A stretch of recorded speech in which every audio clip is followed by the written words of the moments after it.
Assalamualaikum warahmatullahi wabarakatuh. Alhamdulillahirrabbilalamin. Assalatu wassalamu ala asrofil anbiya'i wal mursalin wa ala alihi wa sahbihi ajmain amma ba'du. Marilah kita panjatkan puji dan syukur kepada Allah Subhanahu wa taala yang telah memberikan kita beribu-ribu nikmat, yaitu nikmat sehat, iman, dan nikmat Islam. Tidak lupa sholawat dan salam tercurahkan kepada Nabi Muhammad SAW, keluarganya maupun sahabatnya. Semoga kita semua mendapatkan syafaatnya dan mendapat petunjuk hingga hari kiamat nanti. Pada kesempatan kali ini, saya akan menyampaikan sedikit materi tentang keutamaan sedekah. Pada dasarnya, sedekah ialah menginfakkan sebagian harta yang kita punya untuk membantu orang lain dengan tujuan untuk mendekatkan diri kepada Allah Subhanahu wa taala. Semua kebaikan yang dilakukan demi kemaslahatan umum untuk mengharap ridho Allah Subhanahu wa taala menjadi bagian dari sedekah. Dalam Al-Qur'an juga sudah dijelaskan bahwa Allah Subhanahu wa taala berfirman, yang artinya, sesungguhnya Tuhanku melampangkan rezeki bagi siapa yang dikehendakinya di antara hamba-hambanya dan menyempitkan bagi siapa yang dikehendakinya. Maka Allah akan menggantinya dan dialah pemberi rezeki yang sebaik-baiknya. Quran Surat As-Soba ayat 39. Surah ini menjelaskan bahwa bersedekah tidak harus berupa uang, melainkan berupa barang pun bisa. Bahkan Rasulullah SAW dalam hadisnya pernah bersabda, "Senyummu kepada saudaramu adalah sedekah." Hadis riwayat Muslim. Maka dari itu, Allah Subhanahu wa taala sangat memudahkan hambanya yang ingin bersedekah.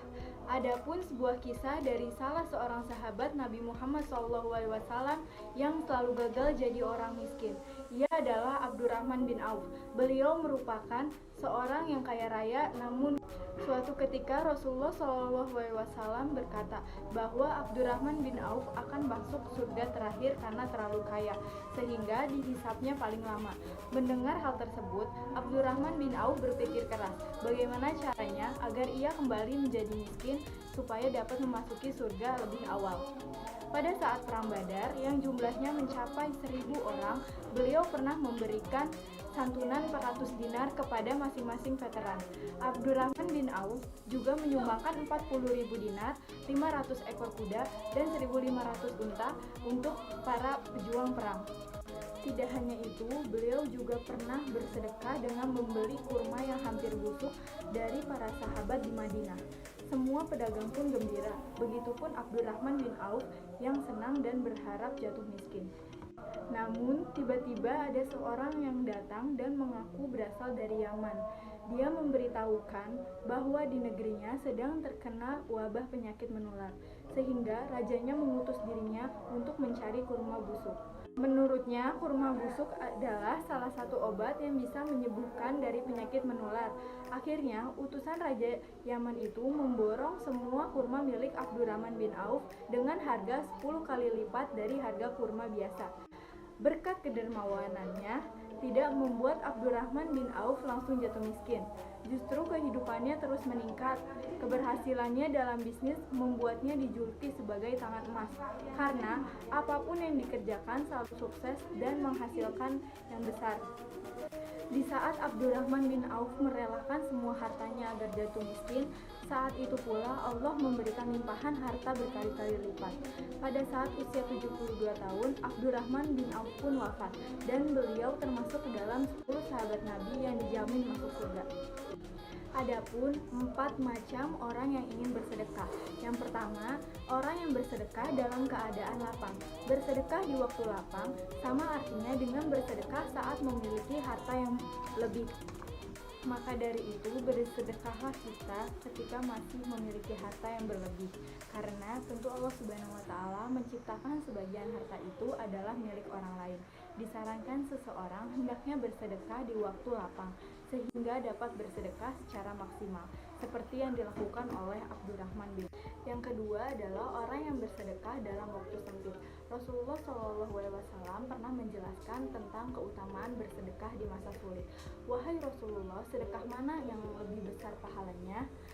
Beliau menjawab, engkau bersedekah pada saat kamu masih sehat disertai pelit atau sulit dikeluarkan, saat kamu takut menjadi fakir, dan saat kamu berangan-angan menjadi kaya. Dan janganlah menunda-nunda sedekah itu hingga apabila nyawamu telah sampai di tenggorokan. Kamu baru berkata, untuk si fulan hanya dan untuk si fulan saja, dan harta itu sudah menjadi hak si fulan. Muttafaqun alaih, hadis riwayat Bukhari. Dan maka dari itu, orang yang bersedekah dalam waktu lapang dan sempit adalah orang yang istimewa bagi Allah Subhanahu wa taala. Karena dengan bersedekah akan menghilangkan sifat sombong yang kita miliki, serta sebagai pembuktian tanda cinta kita kepada Allah Subhanahu wa taala dan Rasul. Yang ketiga adalah orang yang bersedekah karena ingin dipuji orang lain. Apabila seseorang melakukan ibadah hanya karena ingin mendapat pujian dari orang lain, maka ibadahnya itu akan sia-sia. Bahkan orang yang melakukan hal ini termasuk orang yang celaka. Allah Subhanahu wa taala berfirman, maka celakalah bagi orang-orang yang sholat, yaitu orang-orang yang lalai dari sholatnya, orang-orang yang berbuat riya. Quran surat Al-Maun ayat 4-6. Maka dari itu, seseorang muslim yang beribadah harus benar-benar berhati-hati terhadap penyakit riya. Sebuah amal tergantung niatnya. Jika niatnya ikhlas, maka bernilai pahala. Tapi jika niatnya selain Allah Subhanahu wa taala, akan menjadi sia-sia. Yang keempat ada orang yang tidak mau bersedekah padahal ia mampu. Pada dasarnya, setiap manusia memiliki kewajiban bersedekah setiap hari. Bahkan setiap ruas tulang kita pun memiliki kewajiban untuk bersedekah. Nabi SAW bersabda, hendaklah masing-masing kamu bersedekah untuk setiap ruas tulang badanmu pada setiap pagi. Sebab tiap kali bacaan tasbih itu adalah sedekah, setiap tahmid adalah sedekah, setiap tahlil adalah sedekah, setiap takbir adalah sedekah. Menyuruh ditujukan kepada yang ma'ruf adalah sedekah, mencegah yang mungkar adalah sedekah. Dan sebagai ganti dari semua itu, maka ucapkanlah mengerjakan 2 rakaat salat duha. Hadis riwayat. Sedekah adalah tanda syukur kita kepada Allah Subhanahu wa taala atas nikmat yang telah diberikan kepada kita. Apabila kita tidak mau bersedekah, kita akan mendapatkan azab dari Allah Subhanahu wa taala karena tidak bersyukur. Dan ingatlah juga tatkala Tuhanmu memaafkanmu, sesungguhnya jika kamu bersyukur, pasti kami akan menambah nikmat. Dan jika kamu mengingkari nikmatku, maka sesungguhnya azabku sangat pedih. Quran surat Ibrahim ayat 7. Sekian pemaparan dari saya, kurang lebihnya mohon maaf. Wabillahi taufiq wal hidayah. Wassalamualaikum warahmatullahi wabarakatuh.